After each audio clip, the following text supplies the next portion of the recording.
14. Ya, memang pengalaman di Kurdi, di Irbil, daerah Baghdad, Irak, tapi meninggalnya di Kairo. Pengalaman spiritualnya banyak dibentuk ketika datang ke Mekah, datang ke Madinah, lalu datang ke Mesir. Di Mesir beliau masuk di Al-Azhar dan beliau banyak belajar hadis, belajar fikih, akhirnya sampai pada tingkat tasawuf juga. Dan inilah yang kemudian terbentuk tarekat Naqsabandiyah. Jadi isinya tarekat Naqsabandi, Naqsabandi. Nah, itu ada dalam kitab ini. Itu luar biasa. Nah, kitab ini ada 3 bagian pokok. Bagian pertama itu adalah akidah yang mengacu kepada Ahlussunnah wal Jamaah. Yang kedua bagian fikih. Fikihnya ini adalah murni fikih Syafi'i. Nah, baru yang ketiga ini tasawuf. Nah, kita ambil tasawufnya karena tasawuf ini adalah puncak akhlak. Kenapa? Karena berkaitan dengan ibadah puasa ini kita kan lagi sedang mempertajam ya, mengasah spiritualitas kita. Nah, tasawuf, akhlak tasawuf itu adalah pas relevan. Jadi pembahasan pada ibadah puasa ini sesungguhnya itu lebih kepada persoalan spiritualitas, terutama persoalan akhlak. Akhlak pada tingkat tasawuf adalah pembersihan hati. Nah, kecenderungan kita selama ini dominannya itu adalah pembahasan hukum, pembahasan fikih. Nah, kalau pembahasan fikih mau tidak mau pasti akan terjadi yang namanya perbedaan pendapat. Itu bahkan ada ulama mengatakan salah satu pengertian definisi fikih adalah ikhtilaf. Ya, kalau ada pendapat materi fikih tidak ada perbedaan pendapatnya, kayaknya bukan fikih itu. Doktrin. Maka, nah, yang menjadi soal ketika dalam fikih terjadi perbedaan pendapat tapi diarahkan menjadi perdebatan. Nah, ketika terjadi perdebatan, kadang-kadang etika itu menjadi hilang. Nah, apa muncul? Ada rasa wujud, ada merasa lebih hebat, ada merasa ini. Belum lagi masuk pada tataran lebih ini lagi. Itu bid'ah, ini tidak bid'ah. Ini kan menjadi soal lagi. Ketika itu muncul, kadang-kadang ukhuwah, persaudaraan itu akan terkikis menjadi berkurang. Nah, saya melihat dengan pembahasan tasawuf, akhlak tasawuf dengan Tanwirul Qulub ini adalah sesuatu sangat bagus dan penting, apalagi kondisi saat. Kalau kita baca disertasinya Dr. Alwi Shihab itu menyelesaikan 2 doktor ya di Amerika satu, kemudian di Mesir satu, di Ain Syams. Nah, apa kesimpulannya? Dia meneliti tentang tasawuf di Indonesia. Kesimpulannya bahwa yang bisa memasuki dan menembus seluruh sekat-sekat perbedaan konflik di Indonesia ini adalah tasawuf. Dengan tasawuf itulah, akhlak itulah kita bisa masuk pada semua kelompok, semua kalangan, semua ya lapisan, sehingga menghilangkan seluruh perbedaan, apalagi yang namanya konflik. Maka ilmu tasawuf itu menjadi sangat penting. Ya, cuma itu tadi tasawuf. Kalau di sini kan lebih kepada tasawuf amali, ya tasawuf akhlak. Nah, salah satunya inilah konsep yang disampaikan. Jadi yang pertama, ya, wa'lam annal amal salihah lahu naf'un azim. Jadi amal saleh yang kita kerjakan ini itu punya manfaat yang sangat besar. Dalam rangka apa? Fi islahil qalbi wa tanwirihi, dalam rangka memperbaiki hati kita ini. Wa tanwirihi, dan memberikan penerangan, memberikan pencerahan. Ya, walakin cuma yaitu la tazharu samratuhu fil qalbi illa bil mudawamati alaihi. Nah, cuma ini tanda-tanda dan hasil dari perbaikan asarnya itu ya, pengaruh dari amal-amal saleh kita ini dalam pemberian pencerahan perbaikan hati kita itu tidak akan tampak dalam hati kita ini kecuali bil mudawamati alaihi. Kecuali amal saleh itu yang sifatnya mudawamah, artinya continue, terus menerus. Jadi tidak cukup hanya ada amalan-amalan sekali sebulan. Ada amalan-amalan sekali 3 bulan. Apalagi kalau cuma sekali setahun. Itu tidak terasa. Ya secara hukum oke, sah. Dan pahala iya. Tetapi kalau mau mendapatkan nilai hasil sebagaimana diharapkan ini, betul-betul terjadi pembersihan, maka itulah kemudian mudawamah. Karena kalau tidak terjadi islah dan tanwir, maka yang muncul adalah amalan, ibadah jalan, zikir jalan, tapi hati kita ini masih dipenuhi dengan kotoran-kotoran. Ya, kotoran-kotoran. Bahkan kalau dalam perspektif ini, kita sudah baca beberapa waktu yang lalu bahwa ketika orang di satu sisi istighfar sibuk dengan berbagai ibadah-ibadah yang lainnya, tetapi hatinya masih melengket dengan duniawi, maka itu yang masih dikhawatirkan itu, masih dikhawatirkan. Karena suatu saat akan terjadi kecelakaan besar. Nah inilah dalam perspektif tasawuf, ketika dunia ini sudah melengket dengan hati kita, itu bisa menjadi penghalang. Maka inilah kemudian islah al-qulub. Tapi syaratnya mudawamah. Ya inilah yang dipakai hadisnya ini. Ahabbul a'mali ilallahi adwamuha wa in qalla. Akhrajahu asy-Syafi'i. Jadi amalan yang sangat dicintai oleh Allah itu adalah amalan yang adwam. Jadi terus menerus, continue. Ya, continue. Itulah namanya al-mudawamah. Nah, saya untuk memperjelas ini tambahan, tidak ada di sini. Saya baru buka tadi ini silsilah tuh amalul al-qalb, amalul qulub. Jadi silsilahnya amal qulub, ada juga taharatul qulub, ada beberapa kitab ini yang saya kira bagus ini. Ini karangan Syekh Khalid Utsman As-Sabut. Nah, ini Khalid Utsman As-Sabut ini pengarang kitab Qawaidut Tafsir yang sangat tebal, itu luar biasa ini. Bagus ini kaidahnya ini. Nah, ini mengarang kitab silsilah tuh amal al-qulub.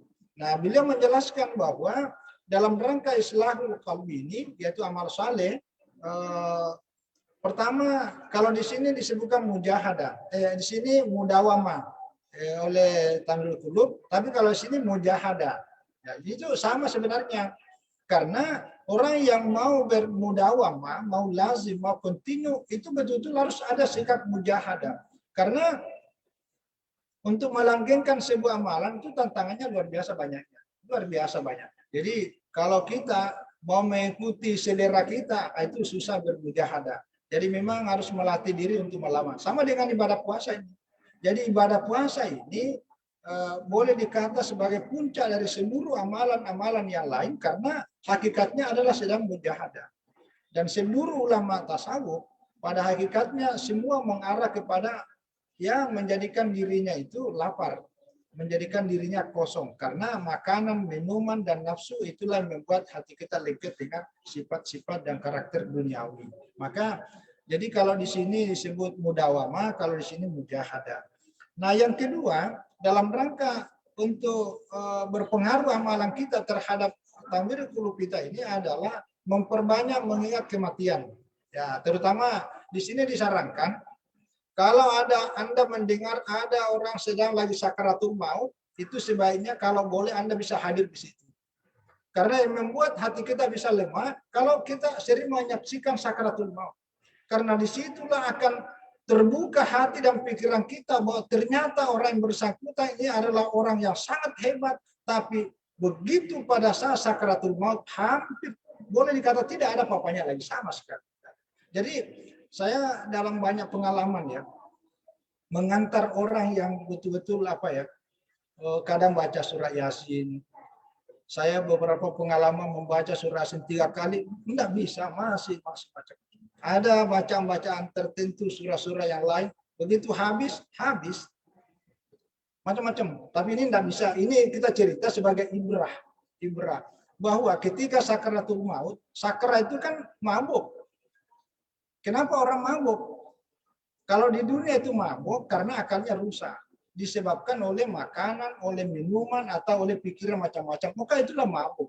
Nah, kenapa kita mabuk? Ketika merasa sakaratul maut, salah satu faktornya menurut para ulama, karena hati dan pikiran kita sudah melengket dengan dunia. Itulah yang membuat kita mabuk.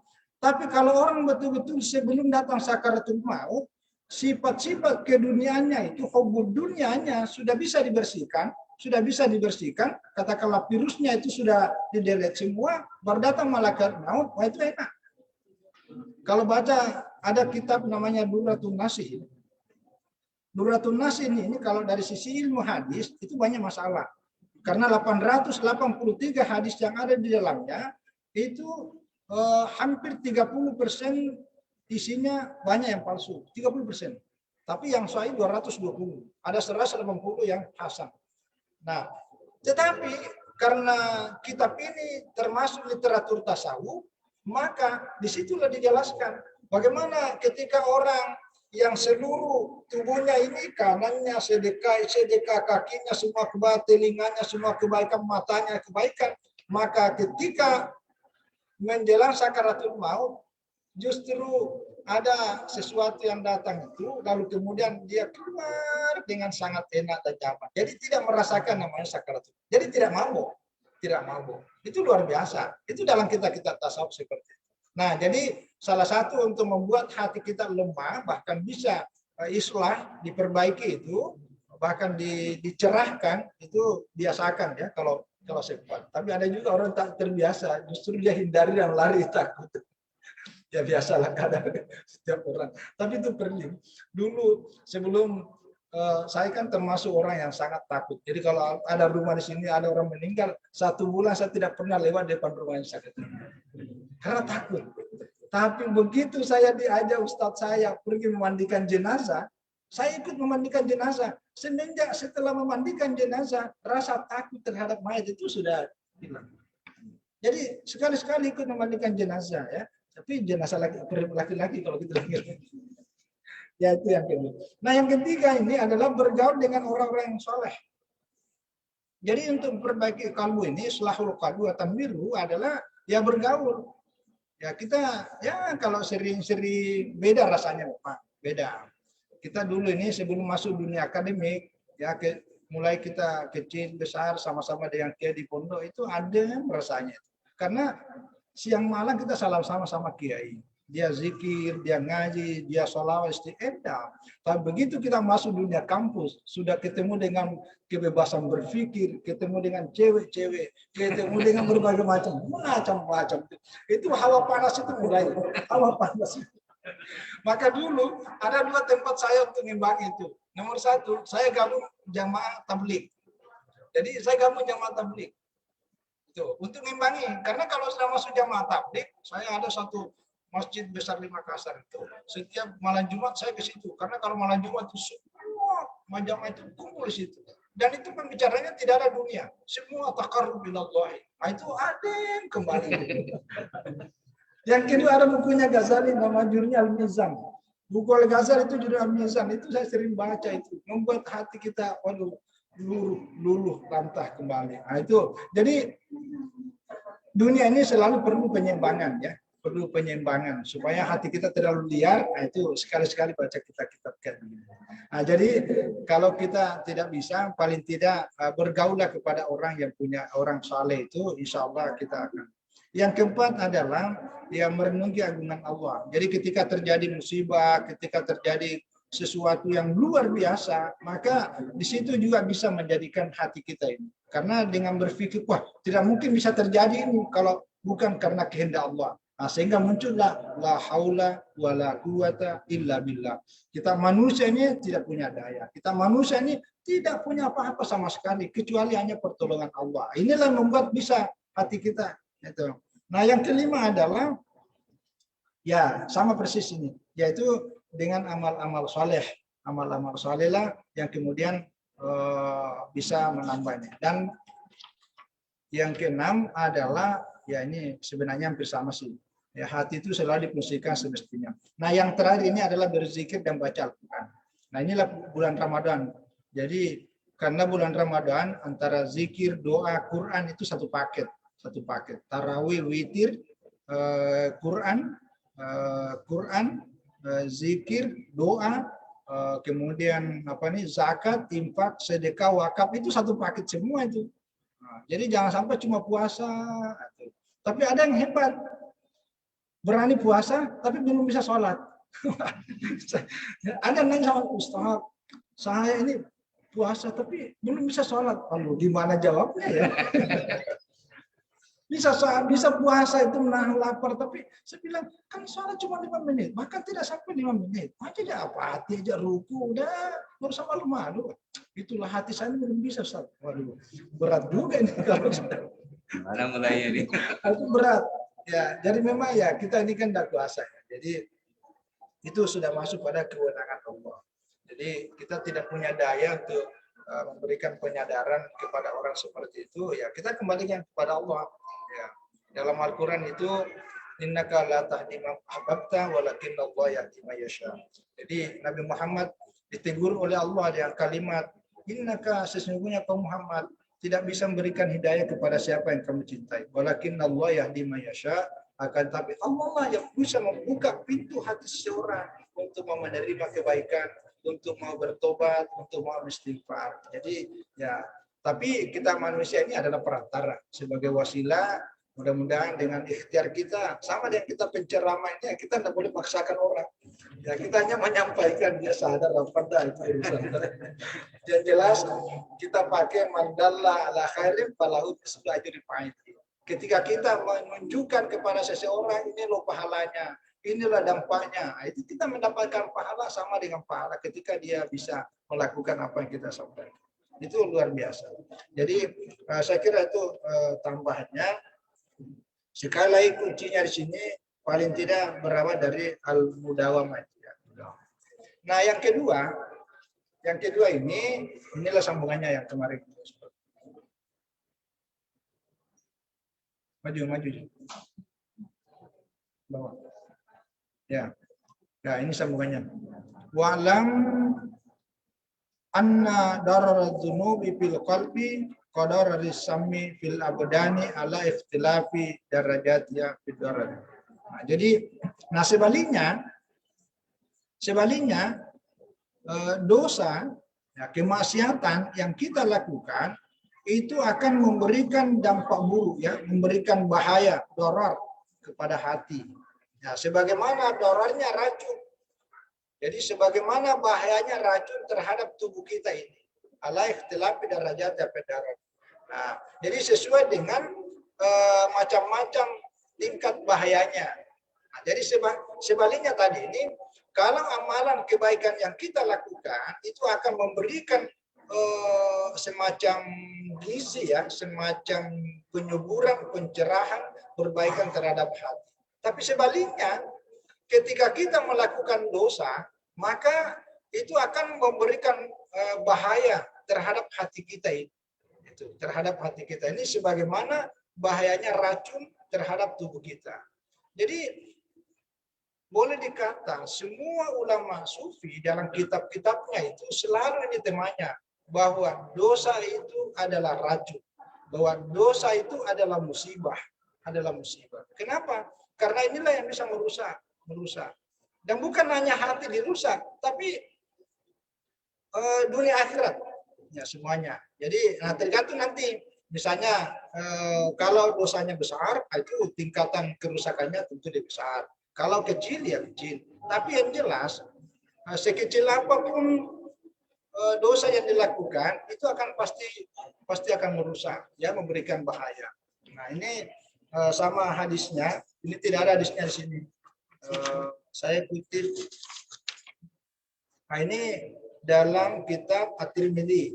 Ya. Jadi dalam kitab Tirmidzi itu innal mu'mina idza adnaba kanat nuqtatun sauda fi qalbihi. Nah, jadi setiap ada dosa yang kita lakukan itu langsung ada semacam titik, ya, yang melengket di hati kita. Fa in taba, ketika dia tobat itu ya dia menuju kepada Allah, wa nasa'a wastaghfara sukila qalbuhu. Ya. Maka ketika kita istighfar lalu kemudian tobat, maka itulah kemudian titik-titik itu kemudian dibersihkan. Jadi makanya istighfar yang kita baca itu minimal paling tidak setiap kita sholat 3 kali, ya. 3 kali. Nah, minimal lah. Tapi kalau 3 kali 5 kali sehari semalam kan 3 kali 15. Ya. Tapi kalau bisa sih ya di luar daripada itu paling banyak, karena itu akan membuat setiap ada kekeliruan itu malaikat itu langsung hati kita dibersihkan dengan zikir itu. Fa'in zada, ketika bertambah itu maka zadat, maka bertambah juga titik-titik hitam itu. Nah, fadzalika arran alladzi dzakarahullahu fi kitabi kalla bal rana ala qulubihim ma kanu yaksubun. Nah, jadi Inilah yang dimaksud dengan rana. Ya, rana ini dalam bahasa kita sekarang sudah menjadi bahasa Indonesia itu rona. Rona itu artinya kotoran. Kotoran. Nah, kotoran hati inilah yang kemudian menjadi pembatas, menjadi pelindung, ya, menjadi benteng antara diri kita dengan Allah. Maka makin besar ini, makin hubungan kita dengan Allah makin jauh dan besar ketertutupannya. Nah, inilah yang dimaksud. Nah, sama dengan ini tadi ini, sama dengan ini. Jadi sekali lagi, bahkan ada kalimatnya ini. Ya, walaysa fid dunya wal akhirati syarrun wadaun illa sababu az-dzunub wal ma'asi. Jadi tidak ada satu keburukan dan penyakit yang ada di dunia dan di akhirat illa sababu, kecuali penyebabnya itu adalah dosa dan kemaksiatan. Ini kesimpulannya. Jadi ya, saya ulang ini. Jadi tidak ada suatu keburukan dan penyakit yang ada di dunia dan akhirat, ya, maksudnya berakibat dunia dan berakibat nanti sampai di akhirat ini, kecuali penyebabnya itu adalah dosa dan kemaksiatan. Nah, jadi jangan pernah pandang enteng yang namanya dosa, karena sekecil apapun akan berpengaruh. Jadi munculnya penyakit, munculnya keburukan, nanti ada dampak-dampaknya akan dijelaskan rinci. Saya ingin menambahkan juga sedikit yang tidak ada dalam kitab ini. Saya membaca tafsir Al-Jalalain, kemudian dalam syarahnya Hasyatus Sawi, ketika dijelaskan innallaha la yughayyiru ma biqaumin hatta yughayyiru ma bi anfusihim. Ini ayat populer. Cuma pemahamannya di Indonesia ini banyak dipengaruhi pemikiran oleh Mu'tazilah, dan ini yang dianut oleh Soekarno dalam bukunya Api Islam, ya. Itu Soekarno pakai ayat ini untuk membangkitkan semangat bekerja di Indonesia dengan mengatakan bahwa Allah tidak akan pernah merubah nasib satu kaum kecuali kecuali kaum itu sendiri yang merubah nasibnya. Jadi inilah kemudian dalam aliran teologi namanya Mu'tazilah, bahwa manusia ini punya otoritas, ya, untuk merubah nasibnya. Padahal kalau baca dalam kitab Al-Jalalain, yang dimaksud di situ adalah yusallibu ni'mata wa tayyughayyiru ma bi anfusihim minal halati al-jamilati bil ma'siyah. Kalau dalam tafsir As-Sawi, la yaqta'u ni'matun fi an qaumin illa idza badalu ahwalahum al-jamila bi ahwalin qabihah. Maksudnya begini. Jadi Allah itu yang dimaksud dengan innallaha la yughayyiru ma biqaumin, Allah tidak merubah apa yang ada pada satu kaum. Salah satu maknanya artinya Allah tidak mencabut nikmat yang ada pada suatu kaum itu kecuali itu hatta yughayyiru ma bi anfusihim, kecuali ketika kaum itu melakukan bil maksiyah. Itu yang dimaksud. Nah, ini kaitannya bahwa dosa yang kita lakukan, yang dilakukan oleh manusia ini, itu sebuah kejahatan dan penyakit yang ada di dunia dan di akhirat. Jadi ada pengaruhnya, Jadi termasuk nikmat-nikmat itu, ya, nikmat-nikmat. Nah, ini yang dimaksud itu. Salah itu tafsirannya, ya, dalam tafsir Al-Jalalain. Itu kalau penafsiran tadi itu ya beda lagi, beda yang lain. Ya, cuma inilah dalam teologi Asy'ari, ya, seperti itu. Allah tidak mencabut nikmat yang ada pada satu kaum, ya, sampai ya kaum itu sendiri yang merubah sifat dalam dirinya yang tadinya jamilah, sifat bagus, lalu dengan melakukan akhlak-akhlak yang buruk, maka nikmat itu kemudian dicabut. Maka itulah berubah nasibnya. Itu yang dimaksud. Ya. Sama dengan ini, kalau dalam kehidupan real, ada dua orang, mulai dari SD, SMP, SMA, sampai sarjana, sama-sama ranking, sama-sama dapat beasiswa, sama-sama dapat istri yang baik, yang cantik, sama-sama dapat rumah yang mewah. Bertetangga lagi. Tapi apa yang terjadi 10 tahun, 20 tahun kemudian? Yang satunya biasa-biasa, dia menikmati rezeki itu dengan biasa, tetap taat beribadah, tapi yang satunya ini sudah mulai melenceng. Ya, apa yang terjadi? Ya, sudah pergaulannya sudah bukan lagi yang biasanya ini kan pergaulannya kaum musalla. Jadi orang-orang yang hidup di musalla itu berapa masjid lah itu ya. Misalnya, ini udah mulai melenceng kemana-mana. Apa yang terjadi? Satu, dia terjerat narkoba. Belum lagi masuk pada dia tertipu. Akhirnya seluruh asetnya, aset yang ada selama ini akhirnya bangkrut. Nah, ketika dia bangkrut, inilah dimaksud Allah mencabut nikmat yang ada pada ini karena dia kelakuannya sangat jelek. Sementara yang satunya ini dia biasa. Nah, itu contoh dalam kehidupan kita. Jadi jangan sampai ketika kita sukses lalu kemudian kita lalai karena itu sangat akibat. Ini yang dimaksud. Walil ma'asi minal asari al-qabihati al-mazmuma al-mudirrati bil qalbi bil qalbi wal badani fid dunya wal akhirah ma la ya'lamu illallah ta'ala. Jadi kemaksiatan dilakukan oleh manusia itu mempunyai banyak ya, banyak pengaruh-pengaruh buruk ya, pengaruh-pengaruh jelek, pengaruh-pengaruh tercela, al-mudirah bahkan bisa merusak ya, merusak hati termasuk badan di dunia dan di akhirat. Ma la ya'lamu illallah, dan tidak ada yang tahu kecuali Allah. Jadi kalau badan ini maksudnya masuk kategori ya termasuk. Kalau badan rusak kan maksudnya sakit, penyakit. Jadi sakit itu, mohon maaf ya, kalau sekarang ini kan masih virus ya, corona ini antara percaya dan tidak mau dipercaya, iya, mau tidak dipercaya juga ada, jadi iya dan tidak dan iya, itu ada. Antara ada dan tiada.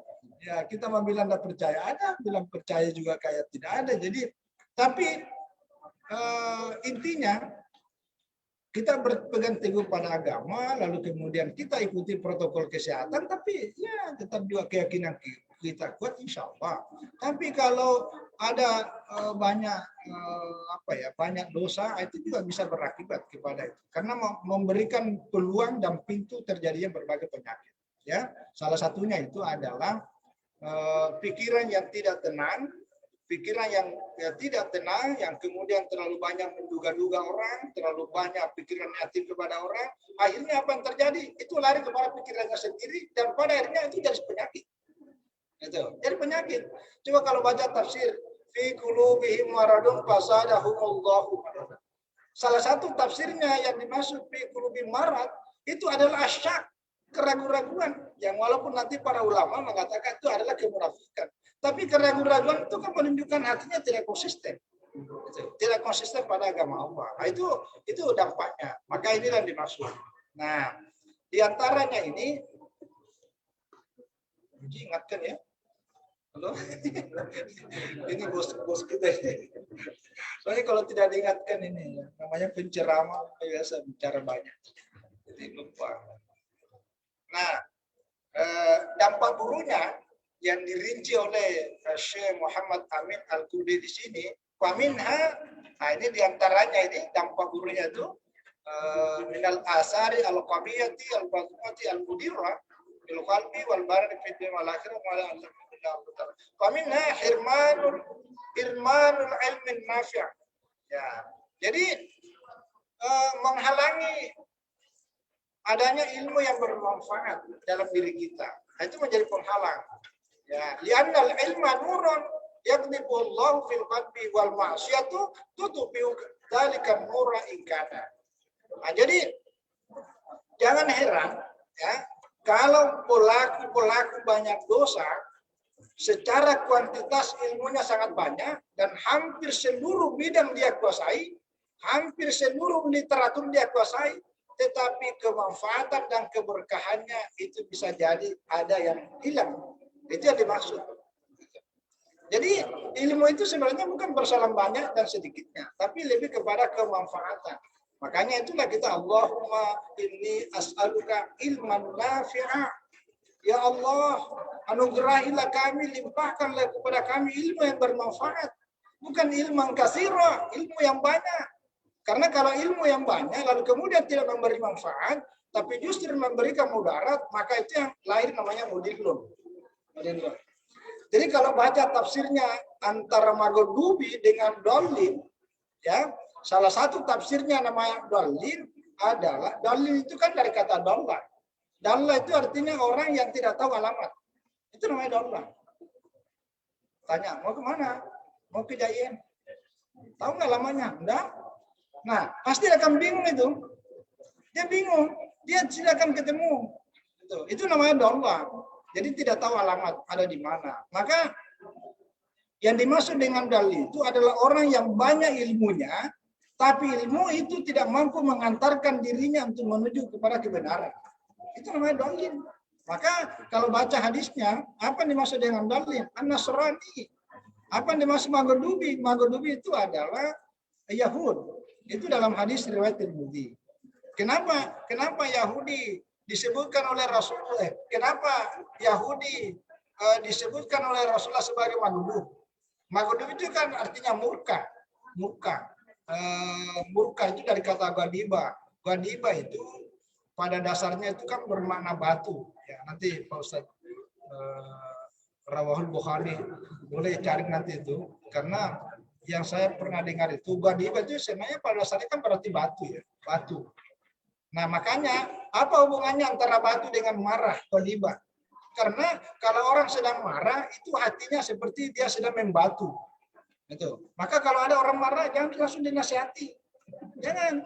Apalagi kalau marah besar Anda datang, Anda bisa benjol. Kalau benjol, jangan dinasihati. Tunggu dulu, tunggu reda pelan-pelan. Nah, kalau sudah capek marahnya, nah baru tepuk pundaknya. Ah itu udah selesai. Itu boleh nasihati. Tapi kalau sedang marahnya Anda datang, Anda juga bisa jadi korban. Jadi korban. Kenapa? Hatinya lagi sedang ghadiba, batu. Nah, kenapa Yahudi disebut itu? Karena Yahudi itu dalam tafsir Al-Maraghi disebutkan Yahudi ini tahu kebenaran. Sebelum Rasulullah datang, mereka sudah tahu bahwa Nabi Muhammad itu tanda-tandanya begini. Jadi kebenaran-kebenaran dalam kitab-kitab itu dia tahu. Tetapi dia sendiri yang menolak kebenaran itu. Menutup dirinya. Jadi otaknya itu tertutup untuk menerima kebenaran itu. Itu namanya Maghdub. Nah, makanya Yahudi dengan Nasrani itu tidak sama. Nah, kalau Nasrani ini yang sama tadi nih. Jadi banyak ilmunya tapi tidak bermanfaat.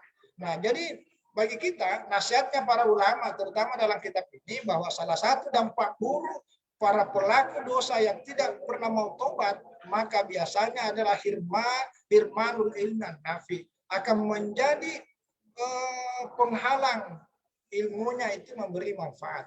Karena li'annal ilma nuran, ilmu itu adalah cahaya. Yaqdifullahu fil qalbi, ilmu itu adalah cahaya dan cahaya itu dipancarkan oleh Allah dalam hati kita ini. Sementara wal ma'siyatu tutupi udzalikan nura. Sementara kemaksiatan itu akan memadamkan api itu.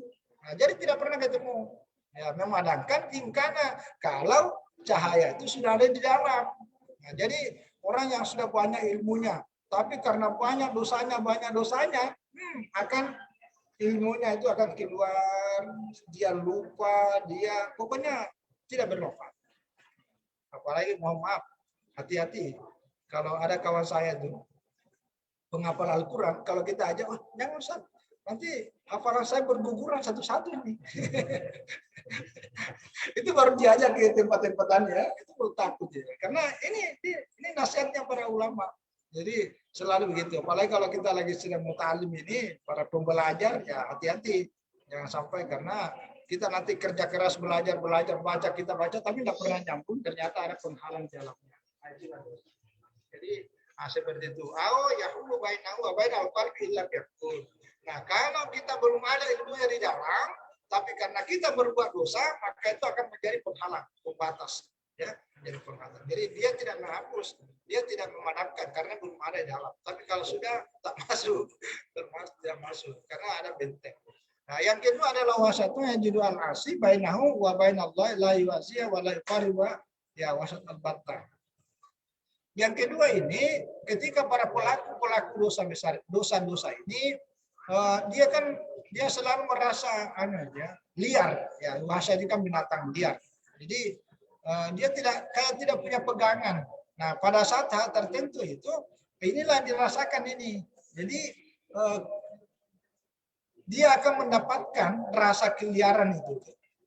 bagi al-asi pendosa itu antara dia dengan Allah itu la yasya. Jadi merasa bahwa Allah itu tidak mendekati dirinya. Nah, sehingga biasanya memang kalau kita ini tidak dekat dengan orang yang biasa berikan arahan, biasa berikan saran, berikan masukan, kita akan jalan dengan sendirinya. Inilah hati-hati. Jadi jiwa itu kayak gersang selalu mau berbuat, tapi tidak punya patokan. Inilah bahayanya, teman.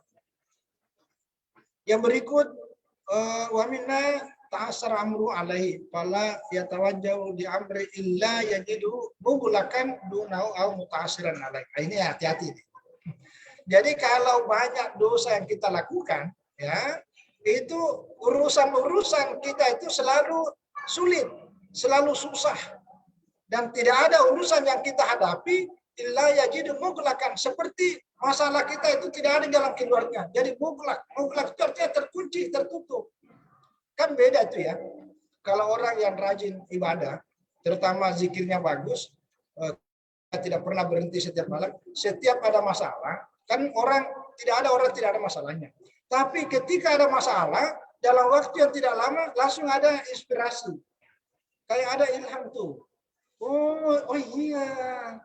Dianya nonton, baca, oh iya, rupanya begini. Itu ada jalan keluar, Jadi Allah mengirim 1001 macam pintu untuk keluar dari masalah kita. Gitu.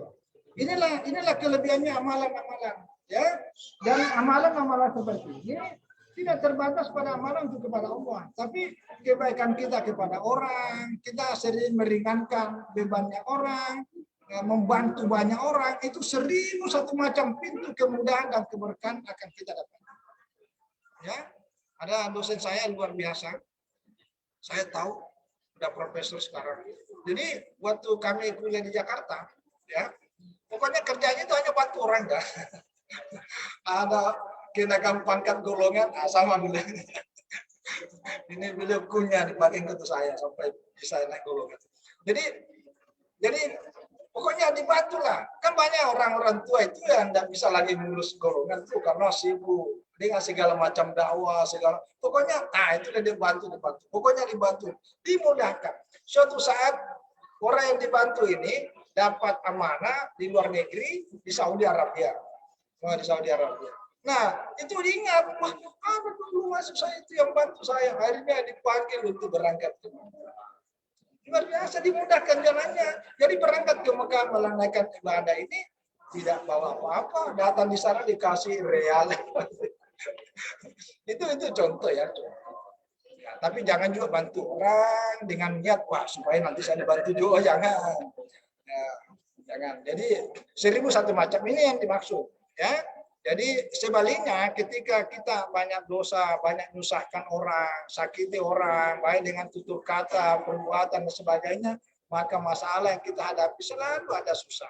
Walaupun sedikit tapi buntu pikiran, ya. Masalahnya sedikit tapi pikiran kita buntu. Wah, belum lagi istri, waduh, masalah sedikit jadi besar. Belum lagi masalah sedikit anak juga masalah itu. Istighfar ya. Jadi itu salah satu nasihatnya, itu dampaknya. Yang berikutnya adalah wa minna zulmatun yajidu fi qalbi yahsubiha kama yasu bi zulmatil lail bahir. Udah kan? Ingatkan ya. Ya. Berapa menit lagi? Oh masih ya. Jangan di setel HP-nya ya, jangan sampai kita udah dulu buka pada belum. Nah, jadi yang berikut itu selalu ada kegelapan. Jadi dia akan merasa hidupnya selalu gelap. Zulmatun yajidu fi qalbihi ya. Jadi dia akan merasakan kegelapan dalam hatinya itu sebagaimana dia merasakan gelap gulitanya malam. Ya, hati kan sebelum malam. Jadi kegelapan hati, kemudian sumber masalah, ini dampaknya itu semua. Wa kullama kawiyat az-zulmatu izdadat hiratu wa zahirat az-zulmatu ala wajhi. Biasa la yafa'ala hadim min ahli al-basaid. Jadi setiap kali dia melakukan dosa itu, maka setiap kali dia bertambah kegelapan dan dia semakin dia bingung, ya bingung. Bahkan sebenarnya para pelaku dosa itu dari kalangan ulama sufi. Itu akan terpancar kelihatan di wajahnya itu. Jadi dia kata tukul itu namanya madesu, ya, masa depan suram. Ya. Jadi di wajahnya itu tidak ada tanda-tanda kecerahan itu nampak. Tapi makanya itu kalau kiai betul itu ulama besar, begitu kita datang di rumahnya itu udah tahu apa masalahmu, karena itu kelihatan di wajah kita. Wah, rupanya ini banyak hutangnya. Tapi kalau tidak ada masalah, senang dia aja itu. Jadi tahu itu karena terpancar di wajah. Ini yang masuk ahlul basair. Jadi ketahuan. Nah, itu semua dampak dari. Nah, berikut wa minha annaha tuhinul qalba wal badan. Dosa itu bisa melemahkan hati, bahkan bisa melemahkan badan. Itu dampak buruknya itu.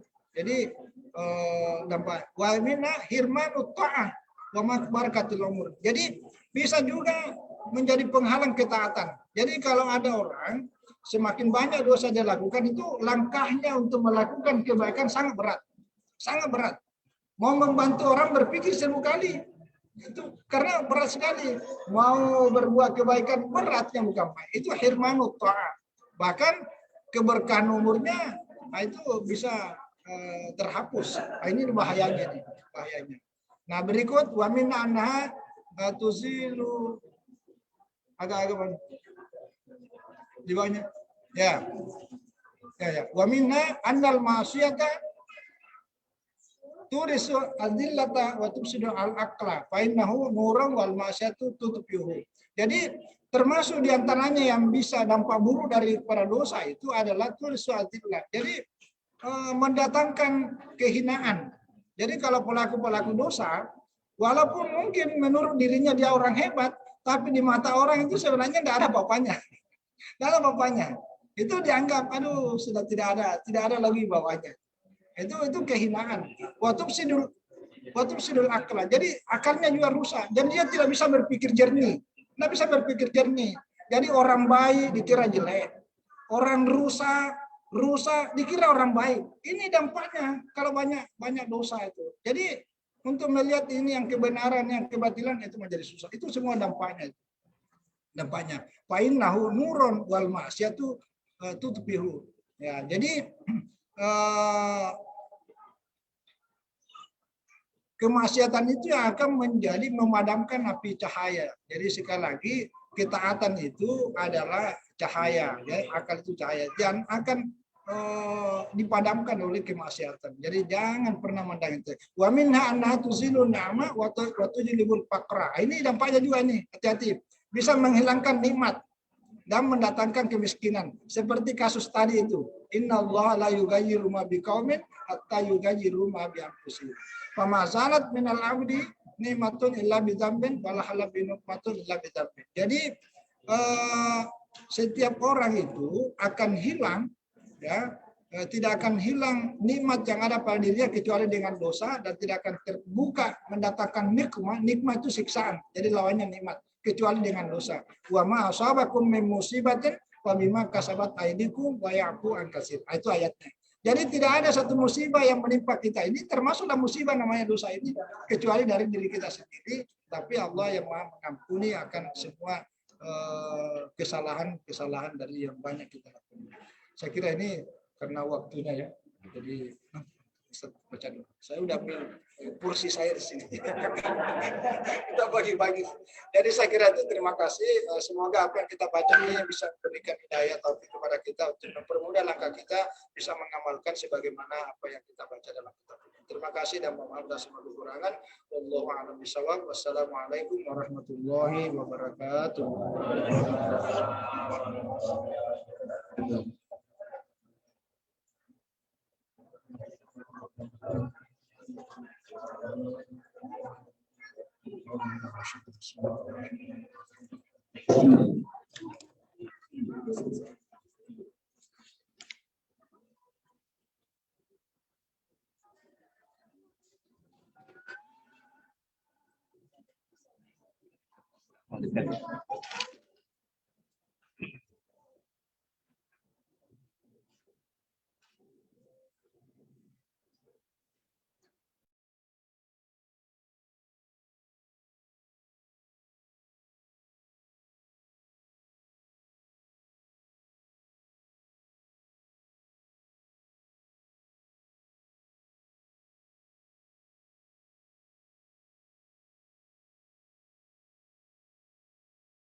به منا.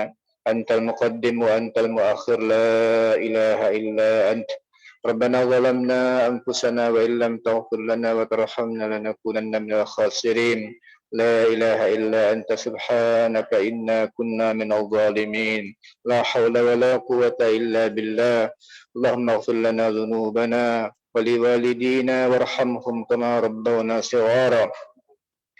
وللمسلمين والمسلمات والمؤمنين والمؤمنات الأحياء منهم والأموات برحمتك يا أرحم الراحمين. اللهم اقسم لنا من خشيتك ما تحول به بيننا وبين معصيتك، ومن طاعتك ما تبلغنا به جنتك، ومن اليقين ما تهون به علينا مصائب الدنيا، ومتعنا بأسماعنا وأبصارنا وقوتنا ما أحييتنا، واجعله الوارث منا، واجعل ثأرنا على من ظلمنا، وانصرنا على من عادانا، ولا تجعل مصيبتنا في ديننا، ولا تجعل الدنيا أكبر همنا ولا مبلغ علمنا، ولا إلى النار مصيرنا، واجعل الجنة هي دارنا، ولا تسلط علينا بذنوبنا من لا يخافك فينا ولا يرحمنا. اللهم ربنا آتنا في الدنيا حسنة وفي الآخرة حسنة وقنا عذاب النار. صلى الله على نبينا محمد وعلى آله وصحبه وسلم، والحمد لله رب العالمين.